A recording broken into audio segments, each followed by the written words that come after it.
Good morning, all of you most welcome in Avinash tutorial. Now today class is class 9th.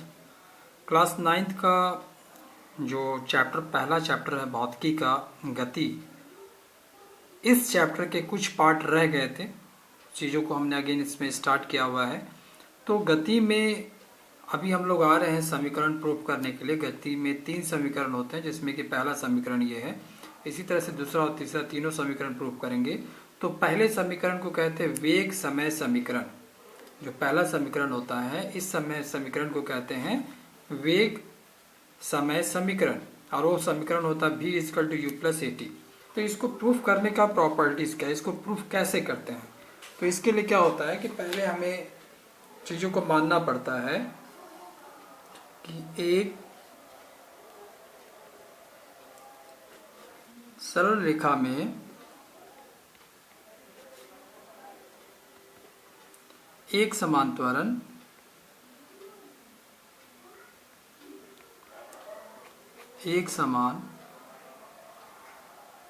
त्वरण से गतिशील कण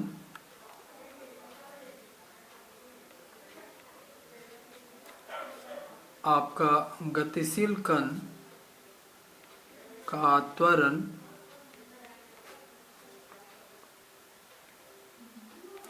वेग समय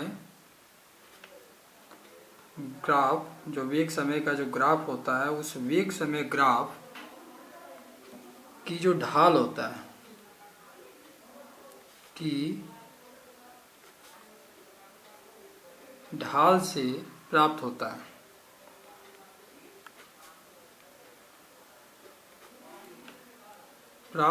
है।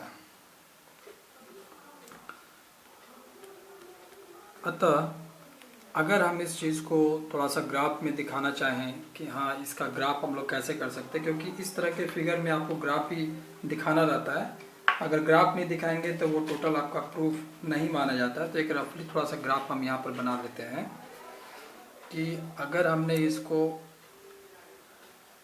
x अक्षांश मान लिया है, ये हमारा y अक्षांश है, और अगर वस्तु एक समान चाल से चलना शुरू की है, इसको हम समय मान रहे हैं, और यहाँ पर ये वस्तु का वेग दिखा रहा है कि ये वेग इधर है और समय इधर है।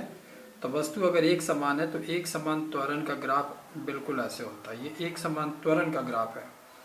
तो यहाँ से ये जो इसकी जो शुरुआत स्टार्टिंग जो चाल थी वो u थी, और जब ये यहाँ पर ये पॉइंट A था, और जब यहाँ पहुँचा तो ये पॉइंट B हो गया, और जब इसको हमने y अक्षांश पे मिलाया तो ये शुरुआत की चाल थी, और y पर जब मिला तो यहाँ पर ये इसकी जो आखिरी चाल हो गई वो हो गई। ये शुरुआत की चाल थी जब वो A पे था, और जैसे ही B पे पहुँचा तो अगर B पे इसकी चाल क्या होगी, तो इस चाल के लिए यहाँ से बिल्कुल लंब जो है y अक्षांश पर डालेंगे तो जो पॉइंट मिलेगा वो हो जाएगा इसकी आखिरी चाल। और अब यहाँ से जो लंब बिल्कुल नीचे डालते हैं x अक्षांश पे, ये बताता है कि समय जो था वो जब चाल भी थी तो उस समय इसका समय कितना लगा था, वो चीज़ हमको यहाँ से मिलता है। क्योंकि ये हमारा जो है मूल बिंदु है तो इसको O मान लेते हैं, और अब इसको हमने इनसे मिला दिया तो ये पॉइंट हमको C मिल गया। तो इस तरह से वेग समय ग्राफ की जो ढाल है, ये जो ढाल AB है, यही ढाल जो है आपका वेग समय ग्राफ की ये ढाल है। अगर ये ढाल आपका AB है तो रेखा AB के लिए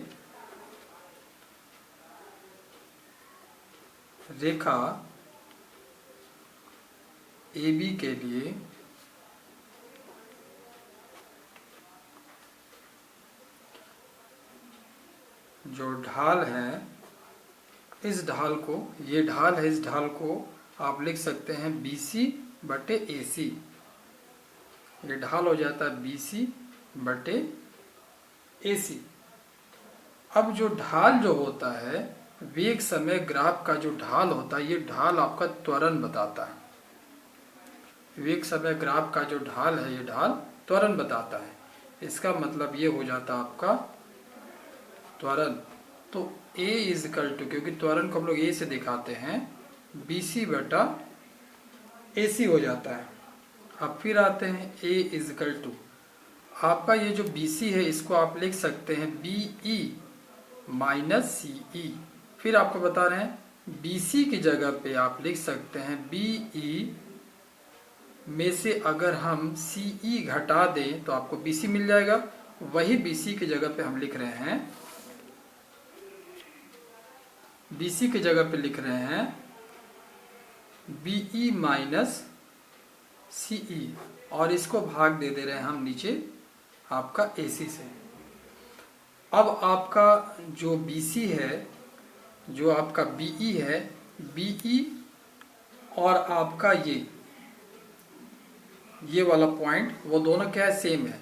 तो अगर हम ये, तो हमने दिखाया है कि यहाँ चाल क्या है, अगर इस पॉइंट को अगर D दिखाते हैं तो BE की जगह पे DO भी लिख सकते हैं, DO माइनस, और CE की जगह पे AO लिख सकते हैं, AO, और AC जो लिखा है AC की जगह पे OE लिख सकते हैं, क्योंकि ये सब चीज आपस में बराबर है। अब जो आपका DO है वो क्या है, जो उसकी आखिरी चाल थी भी, और इसमें AO जो है दिखा रहा है वो वेग है, जो कि शुरुआत का वेग था वो U, और OE क्या हो गया, ये हो गया समय, इसको हमने T कर दिया। तो आपको मिला यहां से A equal to V minus U by T। अब इसको मल्टीप्लाई किया हमने यहाँ पर, AT equal to V minus U, और यहाँ से फॉर्मूला आपने डिराइव कर दिया V equal to U plus AT। तो आज की क्लासेस में हमने वेग समय ग्राफ से V इजकल टू आपका AT है इसको प्रूफ किया, और अगली क्लासेस में हम लोग इस ग्राफ विधि से प्रूफ करेंगे S equal to UT plus half AT square. शुक्रिया।